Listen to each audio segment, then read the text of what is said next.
दोस्तों आज इस लेक्चर में हम लोग CFS के बारे में पढ़ेंगे, कंट्रोल फ्लो स्टेटमेंट।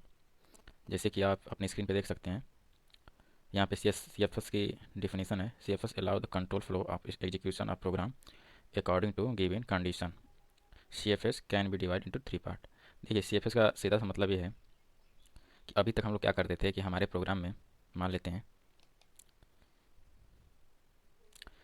कि हमारा प्रोग्राम है यहाँ से लेके यहाँ तक, ठीक है। यानी हमारे प्रोग्राम में कुछ लाइनें लिखी रहती थी और वो लाइनें मेन से, मतलब कि वो प्रोग्राम मेन से स्टार्ट होता था, वन बाय वन हर एक लाइन को एग्जीक्यूट करते हुए बिल्कुल गेट सी एच के थ्रू सीधा बाहर निकल जाता था, ठीक है। यानी कि हम ये कह रहे थे कि इस प्रोग्राम में जो अभी तक पढ़ रहे थे हम लोग, उसमें कोई लाइन स्किप नहीं की जा रही थी, ठीक है। यानी कि जो प्रोग्राम में लिख दी गई है लाइनें, वो सारी लाइनें वन बाय वन करके एग्जीक्यूट हो रही हैं, ठीक है।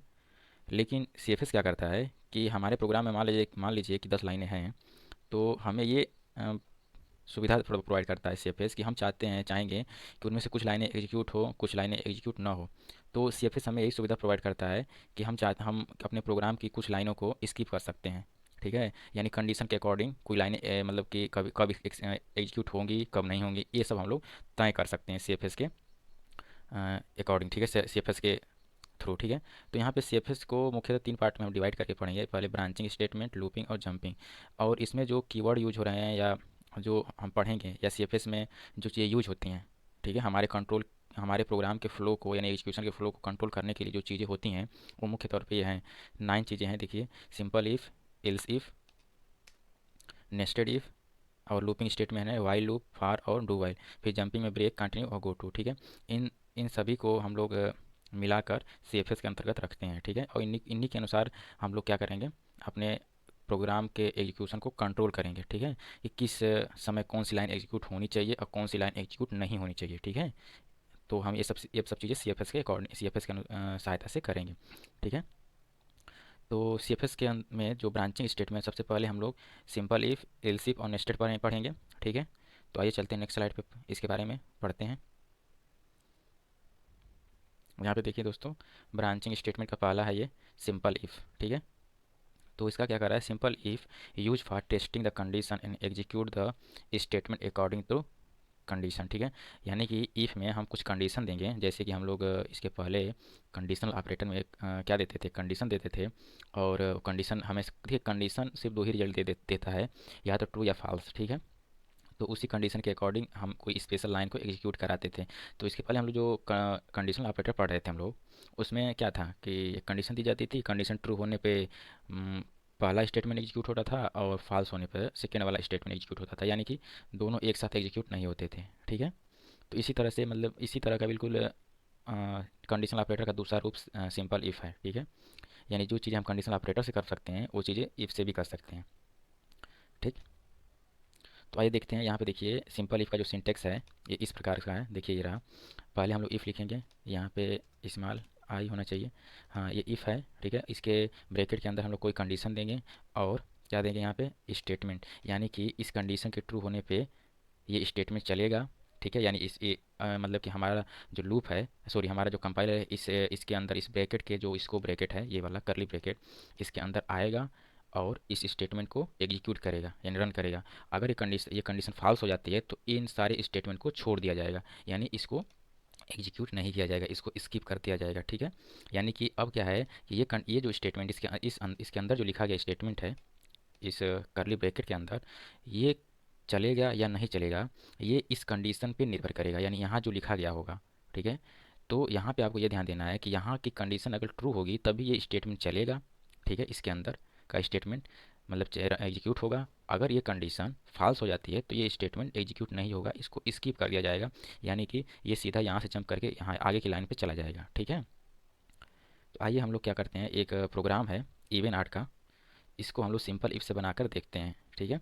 इसको मैं कंडीशनल ऑपरेटर से बनाने को आपको कहा था, ठीक है। आइए हम उसको सिंपल इफ से बनाकर देख लेते हैं, ठीक है। यहाँ देखिए दोस्तों, यहाँ पे वाइड मेन है, तो ये तो सभी प्रोग्राम में कंपलसरी होता है। देखिए यहाँ पे हमने क्या करा है कि यहाँ पे नम नाम का एक वेरिएबल बनाया है, ठीक है। यहाँ पे इंटीजर प्रकार का नम नाम का एक वेरिएबल है। तो मैं क्या करता हूँ कि ये इंटीजर प्रकार का इस मेमोरी पे मैं नम नाम का वेरिएबल बना लेता हूँ, ठीक है, इस तरह से, ठीक है, ऐसे बना होगा कोई एक ब्लॉक रिजर्व हो चुका होगा नम नाम से। ठीक है, ये यहाँ पे आप मतलब समझ सकते हैं कि इसको मैं एक बाइट और एक बाइट इसको कंसीडर करके चल रहा हूँ, तो इसका मिला मिला के 2 बाइट हो जाएगा। यानी ये इसको मैं कह रहा हूँ कि 2 को मिला के बनाया गया है तो ये 2 बाइट होगा, और ये इंटीजर है इसीलिए मैंने उसको बढ़ा के बनाया हूँ। ठीक है, ये तो मैं पहले आपको बता चुका हूँ। ठीक है, नम नाम का वेरिएबल बन चुका है। ठीक है, एक मेमोरी पे। अब क्या कह रहा है कि प्लीज़ इनपुट अ नंबर। ठीक है, यहाँ पे यूजर को एक मैसेज मिल रहा है यहाँ पे कि कृपया आप एक नंबर इनपुट करें। तो हम मान के चलते हैं कि यूजर ने 5 इनपुट किया। ठीक है, मान के चलते हैं कि उसने 5 इनपुट किया, तो स्कैनफ फंक्शन जो कि इनपुट फंक्शन है, वो उस 5 को कहाँ पे रख देगा, इस नम पे रख देगा। तो यही नम का मान कितना हो गया, 5 हो गया। ठीक है, स्कैनफ फंक्शन की सहायता से हम उस नंबर को, इनपुट किए हुए नंबर को नम पे रख देंगे, तो नम का मान कितना हो जाएगा, 5 हो जाएगा। अब हम लोग क्या करेंगे कि अब इसी क्या करेंगे, इस नाम को हम लोग चेक करेंगे कि क्या 2 से डिविजिबल है या नहीं है। क्योंकि हम हमारे ऊपर ऊपर क्या प्रोग्राम में देख सकते हैं कि हमें इवन और आड चेक करना है। और हम लोग बचपन से पढ़ते आए हैं कि जो संख्याएं 2 से कट जाती हैं उसको इवन बोलते हैं। ठीक है, इसी तरह तो हम लोग पहचानते हैं कि जो संख्याएं 2 से पूरी पूरी तरह से विभाजित हो जाती हैं तो वो उसको इवन बोलेंगे, और जो संख्याएं 2 से विभाजित नहीं होंगी, ये नहीं कटेंगी, तो उनको हम लोग क्या कहेंगे, आड कहेंगे। ठीक है, तो वही हम लोग नॉलेज को यहाँ पे अप्लाई कर रहे हैं, और यहाँ एक कंडीशन बनाया जा रहा है कि इफ़, ठीक है, इफ़ के साथ, इफ़ यदि नम, ठीक है, डिवाइड हो जाता है 2 से और रिमाइंडर 0 आ जाता है। देखिए यहाँ पे मैं क्या कर रहा हूँ कि यहाँ पे डिवाइड नहीं कर रहा हूँ, यहाँ पे रिमाइंडर निकाल रहा हूँ। ठीक है, और हम जानते हैं कि जो संख्याएँ पूरी तरह से कट जाती हैं उनका रिमाइंडर हमेशा क्या होता है, 0 होता है कि नहीं। अगर मैं यहाँ पे ये वाला सिंबल लगा दूँ, डिवीजन वाला सिंबल लगा दूँ, ठीक है, तो इसका मतलब ये क्या होगा कि यहाँ पे इसका क्या आएगा, रिमाइंडर नहीं आएगा, यहाँ पे क्वोशेंट आएगा। ठीक है, और हमें क्वोशेंट थोड़ी लेना है। ठीक है, हमें हमें तो ये चेक करना है ना कि वो संख्या 2 से डिविजिबल है कि नहीं है। ठीक है, और अगर मैं कहूँ कि कोई संख्या है, आपको कोई भी संख्या यक्स है, और उसको मैंने 7 से डिवाइड किया। ठीक है, 7 से मैं अगर कहूँ कि मान लेते हैं यहाँ पे कि कोई संख्या यक्स है। ठीक है, और मैंने उसको 7 से डिवाइड किया, और मैं कह रहा हूँ कुछ उसका रिमाइंडर जो है 0 आया। ठीक है, तो आप इतना अगर मैं आपको स्टेटमेंट दे दूँ तो आप क्या समझेंगे, आपको यही समझना है कि चाहे कुछ भी हो जाए, ये वो संख्या 7 से डिविजिबल है। अगर डिविजिबल नहीं होती, तो यानी एक संख्या 7 से डिविजिबल नहीं होती तो इसका रिमाइंडर 1 नहीं, अरे 0 कभी नहीं आता। 0 के स्थान पे कोई नॉन जीरो वैल्यू आती, यानी 1 2 3 4 कुछ भी आ सकता था रिमाइंडर। ठीक है, लेकिन 0 नहीं आता। अगर रिमाइंडर 0 आया है, इसका मतलब यह है कि यक्स जो है 7 से पूरी तरह से विभाजित हो चुका है। यानी कि यक्स जो है 7 हो सकता है, यक्स जो है 14 हो सकता है, 21 हो सकता है। ठीक है, यानी कि 7 से डिविजिबल ही संख्या कोई यक्स है, तभी ये क्या हुआ है, यहाँ इसका रिमाइंडर 0 आया है। ठीक है, तो मैं भी आपको यही समझाना चाह रहा हूँ कि यहाँ पे जो है, यहाँ पे मैंने डिवाइड का सिंबल इसीलिए नहीं लगाया हूँ क्योंकि मुझे कोसेंट नहीं चाहिए, क्योंकि ये जो डिवाइड का सिंबल है हमें कोसेंट देता है। ठीक है, यहाँ पे ये कोसेंट हमको यहाँ पे ला कर देगा, यानी 5 में 2 का भाग दिया जाएगा, और जो कोसेंट बचेगा यानी 1 बचेगा ना, उसको लेके देगा। ठीक है, तो क्वेश्चन से हम ये नहीं स्पेसिफाइड कर सकते हैं कि 5 क्या है, यानी 2 से डिविजिबल है या नहीं है, लेकिन रिमाइंडर अगर हमको मिल जाए तो हम रिमाइंडर को से पता कर सकते हैं कि 5 2 से डिविजिबल है कि नहीं है। क्योंकि रिमाइंडर अगर नॉन जीरो होता है तो हम बिल्कुल श्योरली कह सकते हैं कि पर्टिकुलर संख्या यानी 5 2 से डिविजिबल नहीं है, इसीलिए रिमाइंडर नॉन जीरो आया है। ठीक है, यही यही हम यहाँ पे कॉन्सेप्ट लेके चल रहे हैं। ठीक है, इसीलिए मैं क्या कर रहा हूँ, यहाँ पे परसेंटेज का सिंबल लगा रहा हूँ, क्योंकि मुझे क्वोशेंट नहीं चाहिए, मुझे क्या चाहिए, यहाँ पे रिमाइंडर चाहिए। और हम अरिथमेटिकल ऑपरेटर में पढ़ चुके हैं कि परसेंटेज जो है, जिसको हम मॉडुलस बोलते हैं, ये जो है यहाँ पे रिमाइंडर को रिटर्न करता है, रिमाइंडर देता है, न कि क्वोशेंट देता है। ठीक है, तो मान लेते हैं कि नम में 5 है। ठीक है, तो हम यहाँ पे 5 लिख दें, नम की जगह इस तरह 5 लिख दें, और इसको परसेंटेज करके 2 लिख दे रहे हैं, तो इसका मतलब ये हुआ कि 5 को क्या हुआ है, 5 को 2 से डिवाइड किया गया है, और यहाँ पे 2 से डिवाइड होने के बाद इसका कोसेंट न लिख के ये क्या रिटर्न करेगा, रिमाइंडर रिटर्न करेगा। तो ये बताइए, अगर हम 5 को 2 से डिवाइड कर रहे हैं तो रिमाइंडर कितना आएगा, 2 दूना के 4 यानी 1 आएगा, यानी कि हमारा रिमाइंडर आया 1। तो हम ये कह सकते हैं कि यहाँ की जो वैल्यू होगी, ठीक है, यानी यहाँ पे जो आ रहा है वैल्यू वो 1 आ रहा है। ठीक है, राइट, ये 1 आ रहा है। तो ये यहाँ से लेके ये वैल्यू 1 आ रही है और इसको कंपेयर किया जा रहा है किससे, 2 से, सॉरी 0 से। तो मान लीजिए हम अगर ऐसे लिख दें तो क्या आपको कन्फ्यूजन है? तो आपको कन्फ्यूजन नहीं होना चाहिए, क्योंकि ये जो कैलकुलेशन होकर आया है वो 1 आया है और ये कह रहा है कि 1 0 के बराबर है। तो क्या 1 0 के बराबर है? इट इज़ ट्रू या फॉल्स? ठीक है, तो हम ये कहेंगे कि 1 जो है 0 के बराबर नहीं है, तो ये फाइनल रिजल्ट क्या दिया, फॉल्स दिया। ठीक है, राइट। अगर ये फॉल्स दिया तो ये वाला स्टेटमेंट नहीं चलेगा। ठीक है, यानी प्रिंट होने क्या, प्रिंट ऑफ है यहाँ पे, print of number is even. तो ये वाला स्टेटमेंट नहीं चलेगा, क्योंकि इस इफ का ये जो एक लाइन आप देख रहे हैं ये क्या है, मेंबर है। ठीक है, और ये लाइन जो है इस कंडीशन पर निर्भर करती है कि ये चलेगी कि नहीं चलेगी। तो अगर ये कंडीशन फॉल्स हो गया तो ये लाइन नहीं चलेगी, अगर ये कंडीशन ट्रू हो जाता तो लाइन ये चलती, लेकिन अतः ये फॉल्स हो गया है तो ये लाइन नहीं चलेगी। अब इस लाइन को स्किप कर दिया जाएगा और नेक्स्ट लाइन पे यानी इस पे चलाया आया जाएगा। ठीक है, और पुनः वही प्रक्रिया की जा रही है। देखिए, बस मैं क्या किया हूँ, यहाँ पे नॉट इक्वल लगा दिया हूँ। तो मान लीजिए कि 5 है नम में, तो 5 को अगर 2 से डिवाइड किया जाए तो रिमाइंडर क्या आएगा, 1 आएगा। ठीक है, और यहाँ कहा जा रहा है कि 1 नॉट इक्वल टू 0। तो भाई ये तो सही है कि 1 0 के बराबर नहीं है, ये सही है ना। तो अब ये कंडीशन क्या हो चुकी है, ये ट्रू हो चुकी है। इस हिसाब से ये कंडीशन ट्रू हो गई है, क्योंकि ये कहा जा रहा है कि 1 0 के बराबर नहीं है। तो अतः ये कंडीशन ट्रू हो गई है, इसीलिए ये वाली लाइन चलेगी। और हमें आउटपुट में क्या मिलने वाला है, हमें आउटपुट में मिलेगा कि नंबर इज आड। ठीक है, नंबर इज आड। और हम जानते हैं कि 5 आड ही होता है। ठीक है, 5 इवन नहीं है, 5 क्या है, एक आड नंबर है। ठीक है, तो इस हिसाब से हमारा प्रोग्राम सही जवाब दिया है। ठीक है, लेकिन चलते हैं एक बार फिर हम वैल्यू चेंज करके देखेंगे। ठीक है, हम लोग क्या करते हैं कि अभी हम लोग यहाँ पे न में 5 रखे थे, तो अब हम लोग क्या चाह रहे हैं कि 4 रख दिया जाए। ठीक है, फिर से मतलब हम ये एज्यूम करके चल रहे हैं कि यूज़र ने ये मैसेज पढ़ने के बाद, ठीक है, ये मैसेज पढ़ा और 4 इनपुट किया, तो नम में क्या हो जाएगा, 4 हो जाएगा। ठीक, अब हम 4 लेके चल रहे हैं, मान के चल रहे हैं। तो अब बताइए कि क्या हमारा प्रोग्राम इस समय इवन देगा या आड देगा। तो चलिए हम लोग इसको देख लेते हैं। यानी नम के पास क्या है, 4 है। ठीक है, और इसको डिवाइड करके 2 से उसका रिमाइंडर लिया जा रहा है। ठीक है, कुछ इस तरह से हुआ होगा जैसे हम लोग डिवाइड करते हैं ऐसे। ठीक है, तो यहाँ पे हम लोग क्वोशेंट लिखते हैं, 2 से अगर डिवाइड किया जाए तो 2 दूना के 4 हो जाएगा। ठीक है, और यहाँ रिमाइंडर 0 हो जाएगा। और यहाँ पे 2 दूना यानी कि 2 को क्या आ रहा है, क्वोशेंट आ रहा है। तो हमें क्या है, 2 से मतलब नहीं है, हमें रिमाइंडर से मतलब है, क्योंकि हमने यहाँ परसेंटेज यानी मॉडुलस लगाए हैं। मॉडुलस हमेशा रिमाइंडर देता है। ठीक है, तो यहाँ पे बताइए, यहाँ पे हम क्या लिख दें, यहाँ पे हमें 0 लिखना है, क्योंकि रिमाइंडर क्या आ चुका है, 0 आ चुका है। तो हमें यहाँ पे 0 लिखना है। ठीक है, और 0 को इक्वल कर देना है किसके, 0 के। ठीक, तो अब बताइए ये कंडीशन क्या करें कि 0 बराबर है 0 के। हाँ, 0 बराबर है 0 के, तो ये तो ट्रू हो गया। ठीक है, ये क्या हो जाएगा, ट्रू। ठीक है, तो जब ये कंडीशन ट्रू हो गई तो अब जाके ये वाला स्टेटमेंट चलेगा। ठीक है, यानी इस पे कंपाइलर काम करेगा। ठीक है, जब ट्रू हुआ है तो हमें आउटपुट क्या मिलने वाला है कि नंबर इज इवन। ठीक है, अब इसको चेक करके फिर इसको भी चेक किया जाएगा, लेकिन ये स्टेटमेंट प्रिंट नहीं होगा, क्योंकि इस समय ये कंडीशन फॉल्स हो जाएगी। यानी हमें एक कंडीशन कैसे मिलेगी, इस टाइप से कुछ मिलेगा कि ये तो 0 दे रहा है, देखिए यहाँ भी वही चीज़ है, यहाँ भी वही चीज़ है, तो ये 0 दे देगा। लेकिन यहाँ पे कंपेरेज का जो रिलेशन ऑपरेटर लगाया गया है वो अलग लगाया गया है।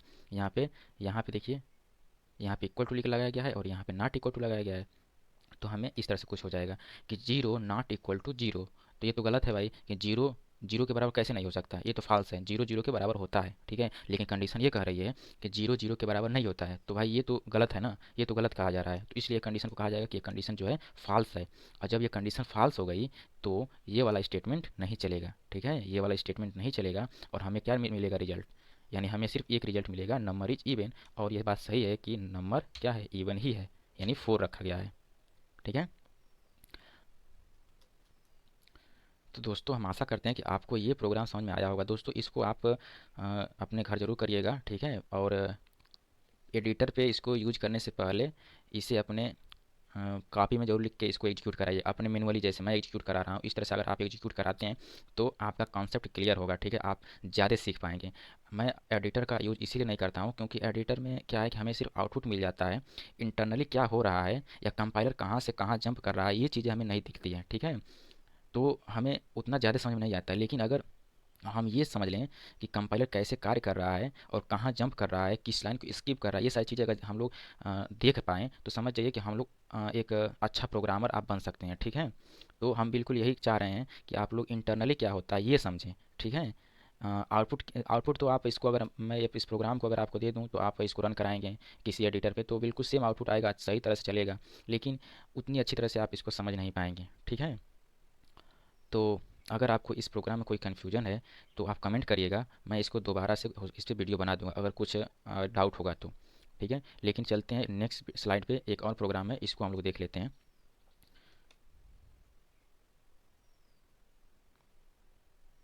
देखिए दोस्तों, इसको भी हम सिंपल इफ से बनाएंगे, और ये कह रहा है कि एक नंबर को इनपुट करना है, ठीक है, और वो नंबर 7 से डिविजिबल है, 7 से और 3 से, दोनों से डिविजिबल है, ये चेक करना है सिंपल इफ के थ्रू। ठीक है, बिल्कुल जैसे आप इवन आर्ट चेक कर रहे थे, बिल्कुल ऐसे ही आप इसको भी चेक करेंगे, इसमें कोई दिक्कत नहीं है, बस यहाँ पे लॉजिकल एंड का यूज होने वाला है। देखिए दोस्तों, यहाँ पे एक प्रोग्राम है, ठीक है, इसमें एक नंबर को हम लोग चेक करें, इनपुट करेंगे कीबोर्ड से, और उसी नंबर को हम चेक करेंगे कि वो नंबर 7 और 3 से डिवाइड है या नहीं है। अगर वो डिविजिबल है तो हम लोग मैसेज करेंगे कि number is divisible by 7 and 3, और अगर वो नंबर 7 और 3 से डिविजिबल नहीं है तो हम ये कहेंगे कि number is not divisible by 7 and 3। ठीक है, चलिए हम इसको एग्जीक्यूट करके देखते हैं। ये देखिए यहाँ पे नम है, तो हम एक नम नाम का वेरिएबल बना लिए हैं यहाँ पे, तो इसी तरह से नम नाम का वेरिएबल बना होगा मेमोरी पे।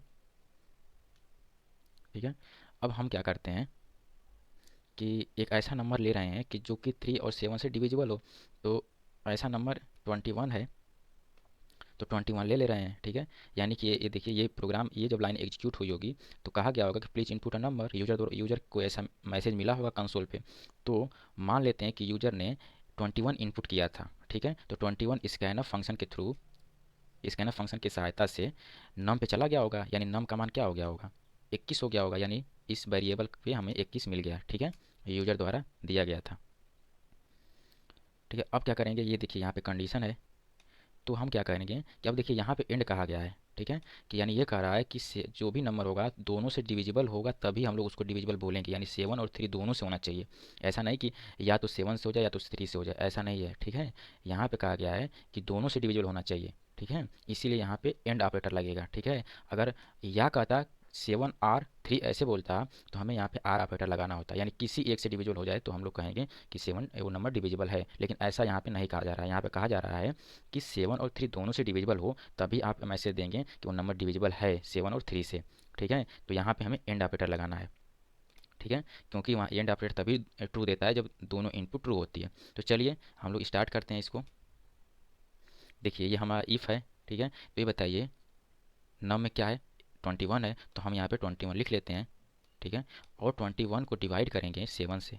ठीक है, अगर हम 21 को 7 से डिवाइड करेंगे तो ये देखिए यहाँ पे मॉडुलस ऑपरेटर लगा है, यानी रिमाइंडर, तो ये रिमाइंडर देने वाला है। तो हम 7 को अगर सॉरी 21 को 7 से डिवाइड किया जाए तो हमें रिमाइंडर क्या मिलेगा।